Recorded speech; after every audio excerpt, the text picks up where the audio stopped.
Hi friends, இன்றைக்கி நம்ம சேனலில் ரொம்ப ஈஸியாக சுலபமாக செய்யக்கூடிய இந்த மட்டன் கிரேவி மசாலா உங்களுக்கு செஞ்சு காமிச்சிருக்கேங்க. வாங்க எப்படி செய்கிறதுன்னு வீடியோக்குள்ளே போகலாம். அதுக்கு நான் 1 கிலோ அளவுக்கு மட்டன் எடுத்திருக்கேன். இது 2-3 வாட்டி நல்லா வாஷ் பண்ணிவிட்டேன். பெரிய பெரிய பீஸாகவே வச்சுருக்கேன் நான். இதில் 1/2 டீஸ்பூன் அளவுக்கு மஞ்சள்தூள் சேர்த்துருக்கேன். 2 டேபிள் ஸ்பூன் அளவுக்கு தயிர் சேர்த்துக்கலாம். ரொம்ப புளிப்பு இல்லாத தயிராக சேர்த்துக்கோங்க. 1/2 டீஸ்பூன் அளவுக்கு உப்பு சேர்த்துக்கலாம். இப்போது எல்லாத்தையும் சேர்ந்து நல்லா கலந்து விட்டுட்டு 1/2 மணி நேரம் நல்லா ஊறணும். தயிரோடு சேர்ந்து நல்லா ஊறும்போது மட்டன் நல்லா சாஃப்டாக பஞ்சு மாதிரி வெந்துருங்க. அதனால் நீங்கள் தயிரில் கலந்து நல்லா ஊற வச்சுக்கோங்க. இது 1/2 மணி நேரம் நல்லா ஊறட்டும். அதுக்குள்ளே நம்ம இந்த இன்க்ரீடியன்ஸ் எல்லாம் ரெடி பண்ணிடலாம். இந்த மட்டனுக்கு தேவையான மசாலாவை வறுக்க போகிறேன். ஒரு பேன் வச்சுருக்கேங்க. 1 டீஸ்பூன் அளவுக்கு சோம்பு சேர்த்துக்கோங்க. 1 டீஸ்பூன் அளவுக்கு சீரகம், 1 டீஸ்பூன் அளவுக்கு மிளகு.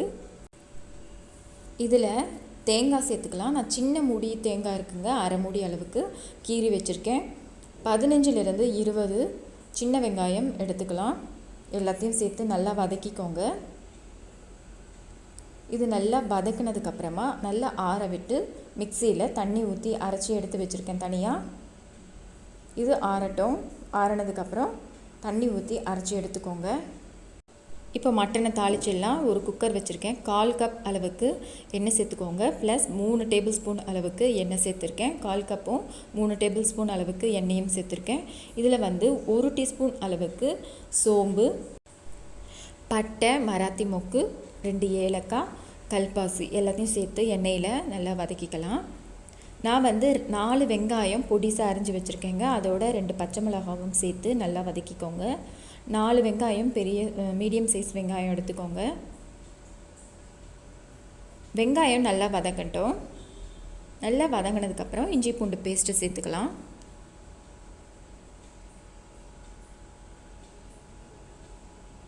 வெங்காயம் நல்லா வதங்கிடுச்சு. இப்போ 1/2 டீஸ்பூன் அளவுக்கு இஞ்சி பூண்டு பேஸ்ட்டு சேர்த்துட்டு நல்லா வதக்கிக்கோங்க. பச்சை வாசனை போகிற அளவுக்கு நல்லா வதக்கிக்கலாம்.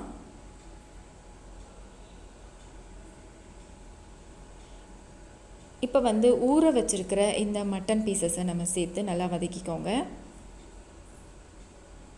நம்ம தயிரோடு சேர்ந்து நல்லா ஊற வச்சுருக்கிறதுனால மட்டன் நல்லா பஞ்சு மாதிரி சாஃப்டாக குக் ஆகிருக்குங்க. இப்போ லோ ஃப்ளேமில் வச்சுருக்கேன். லோ ஃப்ளேமில் வச்சுட்டு மட்டனை நல்லா வதக்கிக்கோங்க. இது பெரிய பீஸ் இருக்கிறதுனால நல்லா வதக்கிக்கோங்க. நல்லா வதக்கிட்டு லோ ஃப்ளேமில் வச்சுட்டு இப்போது தட்டு போட்டு மூடி வைக்க போகிறேன். மூடி வச்சுட்டு ஒரு 5 நிமிஷம் போல் இருக்கட்டும். 5 நிமிஷம் ஆயிடுச்சிங்க. நல்லா வதங்கியிருக்கு பாருங்கள். கறியெல்லாம் நல்லா வதங்கி வந்திருக்கு.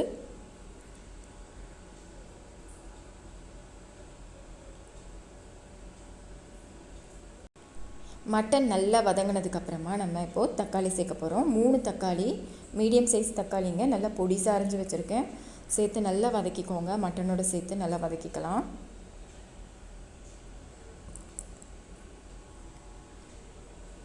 கால் டீஸ்பூன் அளவுக்கு மஞ்சள்தூள் சேர்த்துருக்கேன்.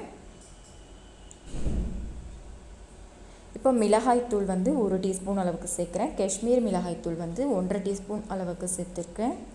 காஷ்மீர் மிளகாய்த்தூள் ரொம்ப காரம் இருக்காது, கலருக்காக சேர்க்குறேன். தனியாத்தூள் 2 டீஸ்பூன் அளவுக்கு சேர்த்துக்கோங்க.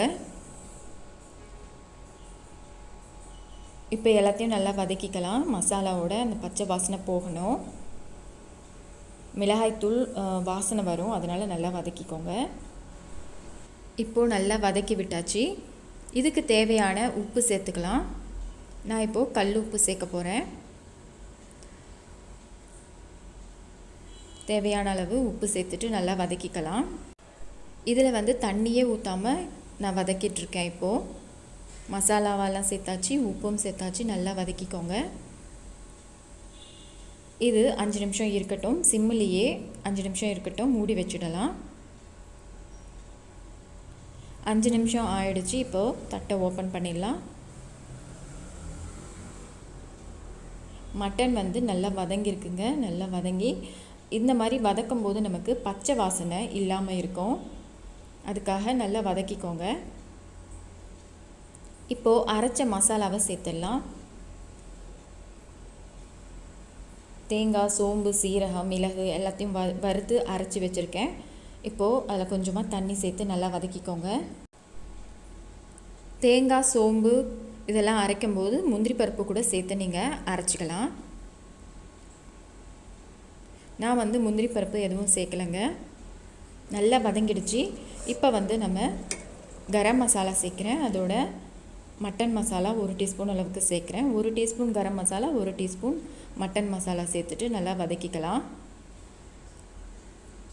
நம்ம தண்ணியே ஊற்றலைங்க. எப்படி இருக்குது பாருங்கள், தண்ணியாக விட்டுருக்கு.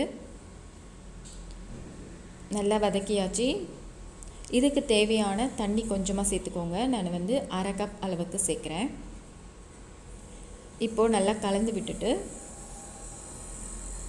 கொத்தமல்லி தூவிட்டு நம்ம இது மூடி வைக்க போகிறேன். இப்போது மூடி வச்சுட்டு 3 விசில் வந்ததுக்கப்புறமா லோ ஃப்ளேமில் வச்சுட்டு ஒரு 5 நிமிஷம் போல் இருக்கட்டும். இப்போது ஸ்டவ் ஆஃப் பண்ணிட்டேங்க. ப்ரெஷர்லாம் நல்லா இறங்கிடுச்சு. இப்போ ஓப்பன் பண்ணி பார்த்துடலாம் நல்லா சாஃப்டாக குக் ஆகிருக்கான்ட்டு. நல்லா திறக்கும் போதே நல்ல ஒரு வாசனையாக இருக்குங்க, செமையாக இருக்குது. எண்ணெயெல்லாம் நல்லா பிரிஞ்சு நல்லா மேலே வந்திருக்கு. நல்லா அட்டகாசமாக இருக்குங்க. நல்லா சாஃப்டாக நல்லா குக் ஆகிருக்கு. நல்லா வாயில் போடும்போதே பஞ்சு மாதிரி இருந்ததுங்க. நல்லா சாஃப்டாக குக் ஆகிருந்தது.